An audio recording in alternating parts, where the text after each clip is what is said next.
चौथे चरण का मतदान देश भर में 96 सीटों के लिए लगातार जारी है। 10 राज्यों में वोटिंग हो रही है और 4 घंटे पूरे हो चुके हैं। सुबह 7 बजे से मतदान शुरू हुआ है और लगभग 4 घंटे जो कि पूरे हो चुके हैं, लगातार कतारों में लगकर अपनी बारी का इंतजार कर पोलिंग बूथ की तरफ लोग रुख कर रहे हैं, अपने मताधिकार का इस्तेमाल कर रहे हैं। आज कई दिग्गजों ने भी सुबह से ही अपना वोट डाला है। चौथे दौर में 4 घंटे का मतदान पूरा हो चुका है। इस वक्त का ये बड़ा अपडेट, 10 राज्यों के 96 सीटों पर वोट डाले जा रहे हैं। बढ़ चढ़कर लोग हिस्सा ले रहे हैं, अपने अधिकार का इस्तेमाल कर रहे हैं और 9 बजे तक 10.35% मतदान अब तक हो चुका है। 10.35% मतदान अब तक हो चुका है। चौथे दौर की वोटिंग अब भी जारी है। चौथा चरण के संग्राम की अलग अलग तस्वीरें इस वक्त हम आपको दिखा रहे हैं। देखिए, पुलवामा, उन्नाव, हैदराबाद, आसनसोल, विशाखापट्टनम, इसके साथ ही बीरभूम, श्रीनगर, समस्तीपुर, बड़गाम और बेगूसराय, हर जगह लंबी लंबी कतारें हैं और कतारों में लगकर लोग अपनी बारी का इंतजार कर रहे हैं, अपने अधिकार का, अपने फर्ज का इस्तेमाल कर रहे हैं। ये तस्वीरें अलग अलग जगहों से जहां पर आज वोट डाले जा रहे हैं। कई दिग्गज भी हैं जिनकी साख इस बार चुनावी मैदान में है, दांव पर लगी हुई है। और सीधे आपको कन्नौज लिए चलते हैं, क्योंकि कन्नौज में अपना गढ़ बचाने के लिए खुद इस वक्त उतरे हुए हैं अखिलेश यादव। और अभी वहां पर क्या कुछ माहौल दिखाई दे रहा है। और आप लगातार लोगों से भी बात कर रहे हैं। संजय, मुझे ये बताइए कि लोगों के जहन में इस बार मुद्दे हैं क्या? पोलिंग बूथ तक उनको क्या खींच कर ला रहा है? बिल्कुल मुद्दे हैं, विकास के, रोजगार के कई सारे मुद्दे हैं, महंगाई के मुद्दे हैं। और उसी का नतीजा है कि यहाँ कन्नौज का जो पोलिंग बूथ है, आप वहाँ की तस्वीर पहले शिरीन देख लें कि बड़ी संख्या में जो लोग हैं वो यहाँ पर आए हुए हैं। थोड़ा मौसम भी आज साथ दे रहा है, बदली छाई हुई है, हवा चल रही है, इस कारण गर्मी थोड़ा कम है। और उसी की कारण यहाँ जो आप देख सकते हैं तमाम लोग आए हुए हैं अलग अलग जगहों से। बड़ी संख्या में महिलाएँ भी हैं, पूरी लाइन आगे तक की महिलाओं की लगी हुई है। बात करेंगे महिलाओं से और जानेंगे कि क्या सोच करके, मन में क्या लेकर के आई हैं, क्या मुद्दे हैं जिसको देख करके, सोच करके आप वोट करने आए। वैसे तो सरकार ने, योगी सरकार ने ज़्यादातर पेपर को लीक करवाया है, युवाओं को बहुत दिक्कत होती है। और यही कहना चाहेंगे कि अगर मोदी सरकार अच्छा कार्य करेगी तो दोबारा आ पाएगी। बड़ा विषय है, युवा हैं और पेपर लीक की बात कर रहे हैं। पेपर लीक का मुद्दा भी यहाँ पर है। आप लोग आई हैं वोट देने, क्या सोच के आई हैं, क्या विषय, क्या मन में चल रहा है जिसको सोच करके आए वोट? ठीक है, यही सोच रहे, बहुत अच्छी जगह है। अच्छी तस्वीरें हैं संजय की, इतनी बड़ी संख्या में लोग वहां पर मौजूद हैं और अपने अपने मुद्दों को लेकर उन्होंने तय कर लिया है कि आखिर किस पर भरोसा जताना है और यही अपना वोट कास्ट करने के लिए सोचकर पहुंचे हुए हैं। मैं आपके पास फिर से आऊंगी, मनोज्ञा का भी हम लोग करेंगे। मनोज्ञा भी हमें बताएंगे कि वो जिस इलाके में है वहां इस वक्त किस तरह की हलचल है। लेकिन उससे पहले हमारे साथ देखिए खास मेहमानों का पूरा पैनल भी है, वरिष्ठ पत्रकार मेरे साथ स्टूडियो में है। लेकिन एक छोटा सा रिएक्शन सबसे पहले मैं राकेश जी आपसे लेती हूँ, क्योंकि कन्नौज की फाइट कितनी दिलचस्प लग रही है आपको? टिकट बदलना और खुद जिम्मेदारी फिर अखिलेश यादव ने वहां संभाली, क्या लग रहा है? देखिए, कन्नौज में मुझे लगता है सुब्रत पाठक की तरफ से एक तरह से चुनौती दी गई। उस चुनौती को अखिलेश जी ने स्वीकार किया और कन्नौज सीट उनके लिए इसलिए भी प्रतिष्ठा की सीट है कि कन्नौज और मैनपुरी, ये 2 सीटें उनके हाथ से भी चली जाएंगी तो बहुत हद तक उनके राजनीतिक जो आभा मंडल है उस पर असर पड़ेगा। इसलिए कन्नौज से उतर के उन्होंने उत्तर प्रदेश में अपने कार्यकर्ताओं को भी मोबिलाइज करने का काम किया। ठीक है सर, चलिए इस पर आगे विस्तार से बात करेंगे। मेरे साथ 2 और वरिष्ठ पत्रकार हैं, मैं आप लोगों का भी रुख करूंगी, लेकिन उससे पहले मनोज्ञा का एक बार रुख कर लेते हैं। लगातार वो भी ग्राउंड जीरो से हमें अपडेट दे रही हैं, हमें तस्वीरें दिखा रही हैं कि किस तरीके से उत्साह लोगों के मन में बना हुआ है चौथे चरण के मतदान को लेकर। सीधे इस वक्त हमारे साथ मनोज्ञा जुड़ गई है। मनोज्ञा, तस्वीरें भी दिखाइए और बताइए जरा इस बार किस तरीके का माहौल आपको चुनाव में दिखाई दे रहा है, लोगों के मन की बात है क्या? बिल्कुल रोमाना, अभी तक मैंने आपको बड़े बड़े बूथ दिखाए हैं, अब मैं आपको छोटी बूथ पर लंबी लाइन यानी कि बड़ी भीड़ दिखा रही हूं। मैं इस समय हूं बरहमपुर के टाउन इलाके के एक बूथ पर, जहां पर 2 पोलिंग बूथ हैं, 54 नंबर और 55 नंबर। और यहीं पर भीड़ देखते ही बनती है। ऊपर इस तरह से तिरपाल लगाकर लोगों को कम से कम 35 डिग्री तापमान में थोड़ी सी राहत मिल जाए। आज आप ये मान के चलिए कि कम से कम सूर्य देव का प्रकोप थोड़ा सा कम है, लेकिन भीड़ उतनी ही है। ये कतार है उन लोगों की, उन वोटर्स की जो यहाँ पर फैसला करेंगे कि यूसुफ पठान तृणमूल कांग्रेस से सांसद बनेंगे या फिर अधीर रंजन चौधरी कांग्रेस से फिर एक बार जाएंगे, या फिर इस बार यहाँ से बीजेपी भी टक्कर में रहकर दिल्ली संसद में इनका प्रतिनिधित्व कर लेगी। मुद्दे बहुत सारे हैं इन इलाकों में, खास तौर से क्योंकि ये रिहायशी इलाके और दूर दराज इलाकों में माने जाते हैं। मुस्लिम आबादी बहुत ज्यादा है। दिलचस्प होगा देखना कि किस तरह से कौन कितने वोट लेके पहुंचता है। जाहिर है ये दिलचस्प होगा, लेकिन तस्वीरें भी काफी दिलचस्प आ रही है। विनोद जी, इन तस्वीरों पर मैं आपसे चाहूंगी रिएक्शन, क्योंकि सुबह से ऐसी बहुत अच्छी तस्वीरें, क्योंकि लोकतंत्र का ये पर्व है और सुबह सवेरे सवेरे इतने लोग पहुंच रहे हैं, कतारों में लगकर इंतजार कर रहे हैं। अच्छा लगता है ऐसी तस्वीरें देखकर? निश्चित रूप से अच्छा लगता है, हमको सबको, आपको सबको अच्छा लगेगा। सबसे अच्छी बात तो ये है कि आज सूर्यदेव का प्रकोप, जैसा कि आपकी संवाददाता बता रही थी, संजय त्रिपाठी ने भी बताया कि हवा चल रही है, मौसम ठीक है, अनुज्ञा भी बता रही हैं, मनुज्ञा भी बता रही थी। मुझे लगता है कि इसका भी एक असर है। दूसरा, ज़्यादातर लोगों की इच्छा होती है कि सुबह जाके वोट डालने और अपना काम उसके बाद जो है काम पे निकल जाएं। तो इसीलिए सुबह सुबह जब भी हम लोग देखते हैं किसी भी चुनाव में, तो कतारें लंबी दिखाई पड़ती हैं। दोपहर जैसे जैसे आएगी वैसे वैसे कतारें थोड़ी कम होंगी और 4 बजे के बाद फिर कतारें बढ़ेंगी। तो ये एक पैटर्न है वोटिंग का, और फाइनल आंकड़ा तो शाम को पता लगेगा कि, और कल तक और पता लगेगा कि क्या होगा। लेकिन उम्मीद है कि, मुझे लगता है कि जिस तरह की कतारें दिख रही हैं और अभी तक जैसे 9 बजे तक 10% की रिपोर्ट आ रही है, तो मुझे लगता है कि मतदान अच्छा होना चाहिए, ठीक ठाक होना चाहिए और उत्साहजनक होना चाहिए। उम्मीद इसी बात को लेकर है, उत्साह लोगों के भीतर दिखाई दे रहा है और यही जिम्मेदारी समझते हुए लोग जल्द से जल्द अपने पोलिंग बूथ पर जाएं, वोट कास्ट करें। बड़ी खबर आ रही है, सूत्रों के मुताबिक दिल्ली सीएम आवास से पीसीआर को कॉल की गई है। स्वाति मालीवाल की तरफ से ये कॉल गया है। जो जानकारी सूत्रों के हवाले से मिल रही है, दिल्ली में सीएम आवास से पीसीआर कॉल की गई। केजरीवाल के पूर्व सचिव के खिलाफ शिकायत दर्ज कराई गई है और स्वाति मालीवाल ने ये कॉल की है। अच्छा, पूरा मामला क्या है, अभी तक का अपडेट क्या है, सीधे रुक कर लेते हैं। वरुण जैन हमारे संवाददाता हमारे साथ जुड़ गए हैं। वरुण, क्या है पूरी खबर, जानकारी क्या मिल रही है इससे लेकर? देखिए, बिल्कुल दिल्ली पुलिस के कंट्रोल रूम को सुबह मुख्यमंत्री का जो सिविल लाइन स्थित सरकारी आवास है, वहां पर ये कॉल मिली थी कि वहां पर स्वाति मालीवाल की तरफ से ये कॉल की गई थी और ये बात कही गई थी कि जो मुख्यमंत्री के पीए हैं विभव कुमार, वो उनको पीट रहे हैं। आप जो आशीर्वाद दे रहे हैं वो 4 जून को एक के बाद एक भाजपा एनडीए के विजय की ओर आगे बढ़ता जाएगा। और चुनाव के परिणाम क्या कहेंगे? चुनाव के परिणाम क्या कहेंगे? फिर एक बार, फिर एक बार, फिर एक बार एनडीए को दिया आपका वोट, केंद्र में मोदी की मजबूत सरकार बनाएगा। आरजेडी, कांग्रेस या इंडिया अलायंस को तो अगर किसी ने गलती से भी बटन दबा दिया ना, तो उसका वोट तो बेकार जाना जाना तय है। और बिहार के लोग तो समझदार है, वो बेकार जाने वाली चीज कभी करते ही नहीं है।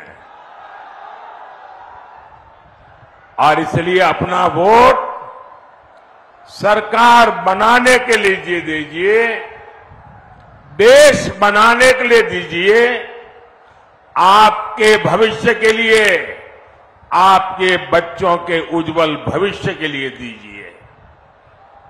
आपका वोट एनडीए को दीजिए।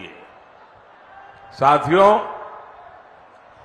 बिहार के लोगों के सामर्थ्य और बिहार के लोगों की समझदारी का मैं बहुत सम्मान करता हूं, लेकिन मुझे ये देखकर दुख भी होता है कि सामाजिक न्याय के नाम पर लालटेन वालों ने बिहार में कितनी अंधेर गर्दी फैलाई। इन लोगों ने बिहार के लोगों को गरीब और अभाव में धकेल दिया, जंगल राज दिया। इन लोगों ने सबको बर्बाद किया और खुद अपने आलीशान महल खड़े कर दिए। क्या ऐसे लोग बिहार का कभी भी भला कर सकते हैं क्या? कर सकते हैं क्या? आरजेडी कांग्रेस में बिहार को आगे बढ़ाने की इच्छा शक्ति ही नहीं है। वे तो सोच रहे हैं अभी जितना समय बचा है, खुद का जितना लूट सके लूट ले। वो अपने बच्चों को सेट करने में लगे हैं, उनको आपके बच्चों की परवाह नहीं है। आप लोग यहां एक कहावत कहते हैं ना निमन गीतिया गाइब ना मड़वा में जाइब। आरजेडी कांग्रेस का हाल यही है। ये लोग विकास के कार्यों से भागते हैं क्योंकि उसमें मेहनत लगती है, खुद को खपाना होता है। इन लोगों के नकारे पन्ने बिहार के कई अमूल्य दशक बर्बाद किए हैं। ऐसे लोगों से हमें बिहार को बचाकर रखना है। भाई और बहनों, आरजेडी हो, कांग्रेस हो, इन दोनों पार्टियों ने अब तुष्टीकरण को अपना सबसे बड़ा राजनीतिक हथियार बनाया है। आजकल आप देखते होंगे इंडी अलायंस का हर दल राम मंदिर के लिए बद्दी बद्दी बातें कर रहा है। राम मंदिर को गाली देकर उसका बहिष्कार करके ये आपको चिढ़ा रहे हैं। क्या ऐसे लोगों को आप माफ करेंगे क्या? ऐसे लोगों को कोई माफ कर सकता है क्या? साथियों, आरजेडी कांग्रेस की प्राथमिकता आप लोग नहीं है, बल्कि उनका अपना वोट बैंक ही है। अभी आपने सुना होगा बिहार में जंगल राज लाने वाले जो व्यक्ति है, जो चारा घोटाले में अदालत ने सजा की हुई है, गुनहगार माना है, उन्होंने अभी अभी एक बयान दिया। उन्होंने कहा कि मुसलमानों को आरक्षण दिया जाना चाहिए और वो भी पूरा का पूरा, यानी दलितों, पिछड़ों, आदिवासियों को मिलने वाला पूरा आरक्षण ये अब सिर्फ मुसलमानों को देना चाहते हैं। भाइयों बहनों, मैं भी आप ही तरह अति पिछड़े समाज से आता हूं। मैं जानता हूं ऐसा सुनकर के उनकी बेचैनी कितनी बढ़ जाती है। उनको लगता है हमारा तो भविष्य डूब जाएगा। हमारे दलित भाई बहन, हमारे आदिवासी भाई बहन, हमारे पिछड़े, हमारे अति पिछड़े, अगर धर्म के आधार पर आरक्षण के नाम पर उनको बाबा साहब ने जो अधिकार दिया है, संविधान ने जो अधिकार दिया है, वो अगर लूट लिया जाएगा तो इनकी तो आने वाली सारी पीढ़ियां बर्बाद हो जाएगी। लोकसभा चुनावों का चौथा चरण और सुबह से ही मतदान के लिए लोग पहुंच रहे हैं अपने अपने पोलिंग बूथ। और देखिए 10 राज्यों की 96 सीटों पर आज वोट डाले जा रहे हैं। कई दिग्गजों की साख दांव पर है, तो मतदाता भी पूरी तरह से तैयार हैं उनका फैसला करने को लेकर।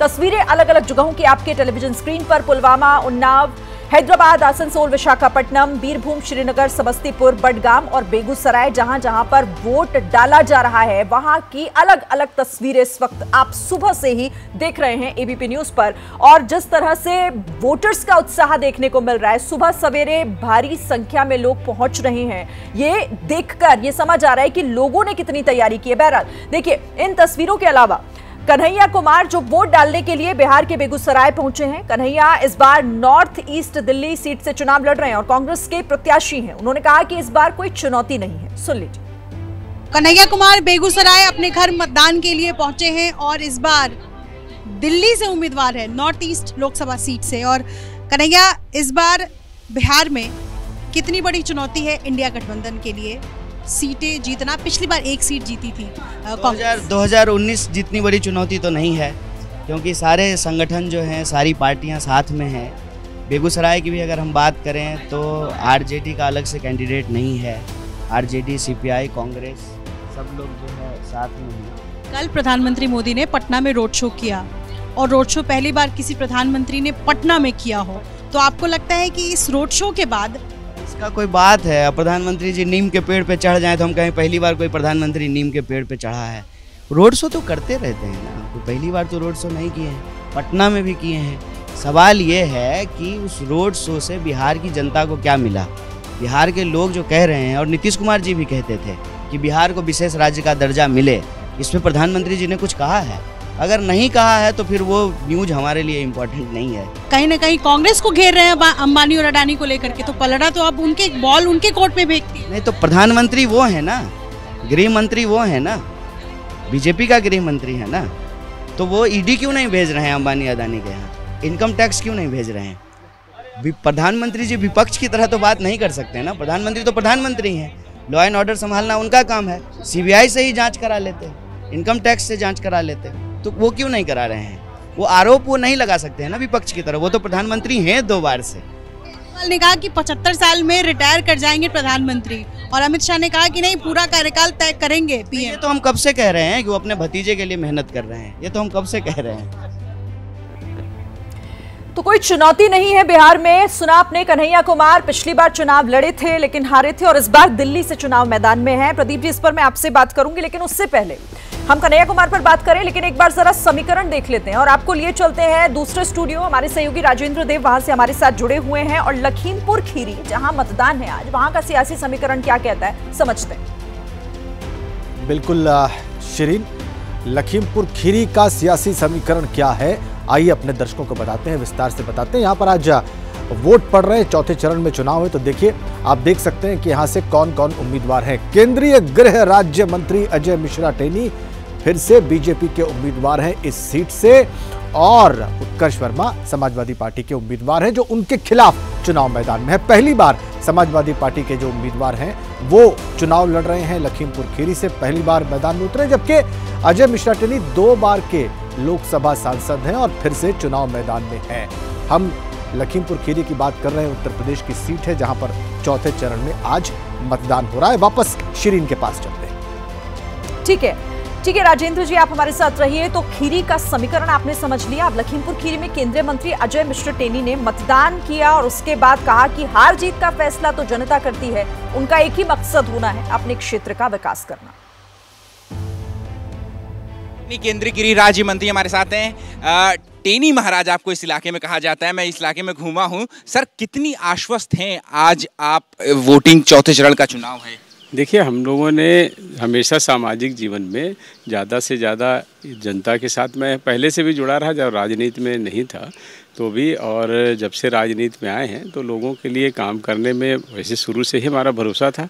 और जब विधायक बना, सांसद बना, जिला पंचायत का सदस्य बना, तो उस दृष्टि से जो जो अधिकार मुझे मिलते गए उसके अनुरूप मैंने अपने क्षेत्र का विकास भी किया है और लोगों के काम भी किए हैं। खीरी का जो एक सियासी मिजाज रहा है वो बड़ा ही अस्थायी रहा है। एक बार खीरी की जनता जिस पे भरोसा कर लेती है उसके दामन में बार बार जीत दर्ज कराती है। क्या आपको लगता है कि जीत की हैट्रिक लगा पाएंगे? देखिए, मैं बहुत राजनीतिक व्यक्ति नहीं हूँ। राजनीति का क्या स्थायीकरण है, स्थायीकरण मैं नहीं जानता हूँ। मेरा केवल एक ही फोकस रहता है, देश और देश के लोगों के लिए काम करना। अच्छा, क्या कितना लग रहा है आपको कि कितने वोटों से जीत दर्ज करेंगे? क्या मुद्दे पे? सब अनुमान मैं नहीं लगाता, ये सब निर्णय जनता को करना है। अच्छा, एक बड़ा मुद्दा ये भी था, तिकुनिया कांड 2.5 साल पहले हुआ था, लेकिन क्या लगता है आपको कि जनता उसको पीछे छोड़ चुकी है? उसके लिए देखिए ऐसा होता ना कि जनता की अदालत में है ही है, आप लोगों को 4 जून को जवाब मिल जाएगा। अच्छा, एक आखिरी सवाल है कि बेटा आशीष मोनू जो है वो वोट नहीं डाल पाएगा, यूपी में नहीं आ पाएगा, क्या आपकी बात हुई? क्या वो देखिए ऐसा है कि जो माननीय सर्वोच्च न्यायालय का आदेश है उसका पूरी तरह से पालन। तो अजय मिश्र टेनी को आपने सुना जो कह रहे हैं कि जनता तय करेगी और जनता ने तय कर लिया है। और प्रदीप जी, इस पर आपसे सवाल करते हुए आपको लग रहा है कि इस बार चुनौती होगी, हैट्रिक लगा पाएंगे या नहीं, ये सवाल बना हुआ है? निश्चित रूप से देखिए, 1-2 बार जीतने के बाद तीसरी या चौथी बार जीतना हमेशा चुनौती भरा होता है, कोई भी नेता हो, किसी भी पार्टी का हो। और ख़ास तौर से जो कांड हुआ था उसके बाद असल में विधानसभा चुनाव हुआ। लोकसभा के अंदर आने वाली इस लोकसभा के लखीमपुर खीरी की पाँचों विधानसभा सीटें जो है बीजेपी ने जीती।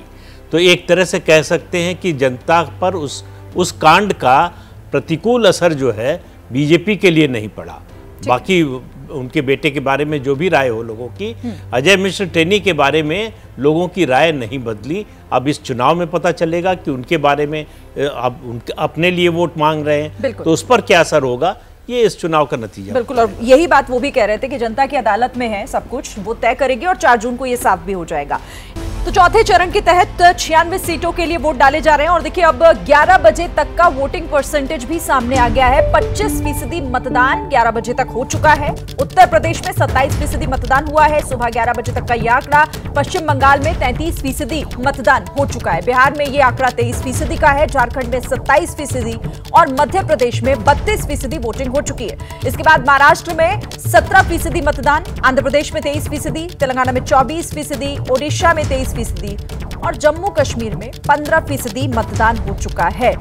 ये जो वोटिंग परसेंटेज है राकेश जी, क्या लग रहा है, मतलब अच्छी शुरुआत है, आप धीमी शुरुआत इसे कहेंगे? क्योंकि कई राज्यों में तो अच्छी तस्वीरें भी देखने को मिल रही है और वोटिंग परसेंटेज भी वही बता रहे हैं। देखिए, जो पिछले 3 चरण के चुनाव हुए उसकी अपेक्षा कर जो अभी तक का नतीजा सामने आ रहा है, इसका मतलब है कि चुनाव अब चुनावी माहौल अब बनना शुरू हो गया है और इसी वजह से मतदाता निकलने लगा। आप पिछले 3 चरण में देखिए तो 11 बजे तक जो वोटिंग की प्रतिशत थे वो बहुत कम था, मतदाताओं का उत्साह भी कम दिख रहा था।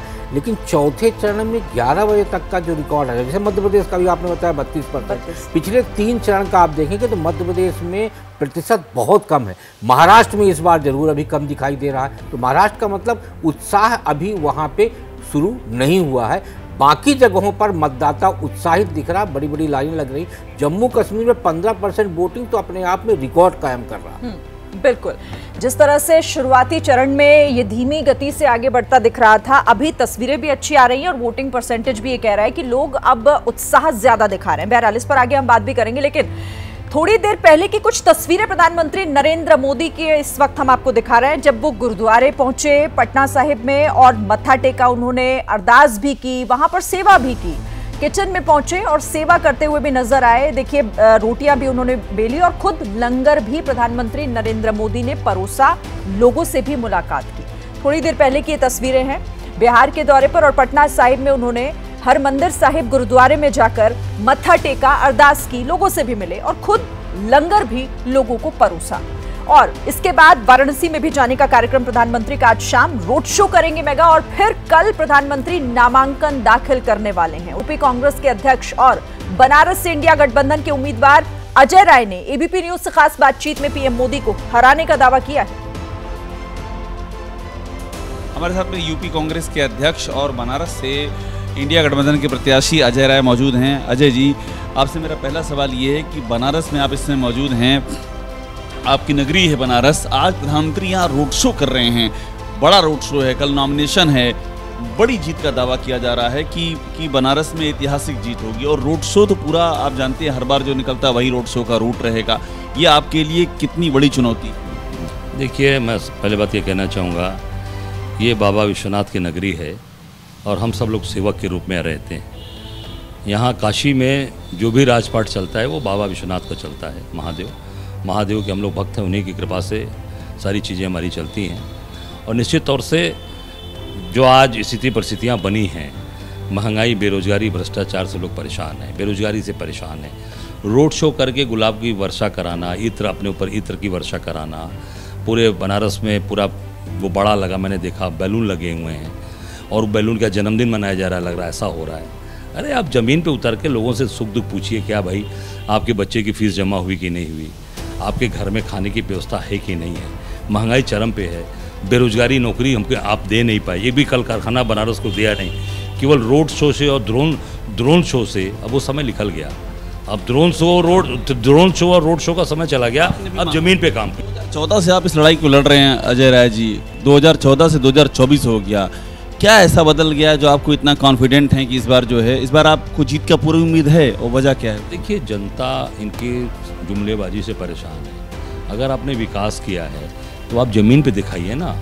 आप ड्रोन शो करके दिखा रहे हो, ड्रोन क्या जनता को आप बेवकूफ़ समझ रखे हैं? ड्रोन से दिखाया जा रहा है बड़ी बड़ी बातें। कल कारखाना क्यों नहीं लगवाया आपने, इसका जवाब देना। पूछिए मोदी जी से और उनके लोगों से कि बनारस में कई कल कारखाना लगाया है। एक अमूल का कारखाना है, वो मेरी देन है, 2016 की रजिस्ट्री है, उठाकर देख लीजिएगा पेपर, जो रजिस्ट्री ऑफिस में पेपर देख लीजिएगा, 2016 में बनासकांठा सोसाइटी की रजिस्ट्री है। इस बार मोदी जी को 100% हराएगी, जनता हराएगी, काशी की जनता, महादेव का आशीर्वाद, काशी की जनता हराएगी। मैं तो काशी की जनता के साथ खड़ा हूं। 100% आप कह रहे हैं? बिल्कुल 1000% हराएंगे, 1000% हराएंगे। बड़ी खबर आ रही है, जरूरी खबर है आपके लिए। देखिए, स्कूलों को धमकी मिलने का सिलसिला रुक नहीं रहा है। अब लखनऊ में कई स्कूलों को धमकी दी गई है। गोमती नगर में कई स्कूलों को धमकी, बम से उड़ाने की धमकी का ईमेल किया गया है। बम और डॉग स्क्वाड मौके पर पहुंच गए हैं, जांच लगातार की जा रही है। गोमती नगर के विराम खंड स्थित विगब्योर स्कूल, विभूति खंड के सेंट मैरी स्कूल और पीजीआई के एलपीएस स्कूल को धमकी भरा ईमेल किया गया है। इस वक्त की ये बड़ी खबर।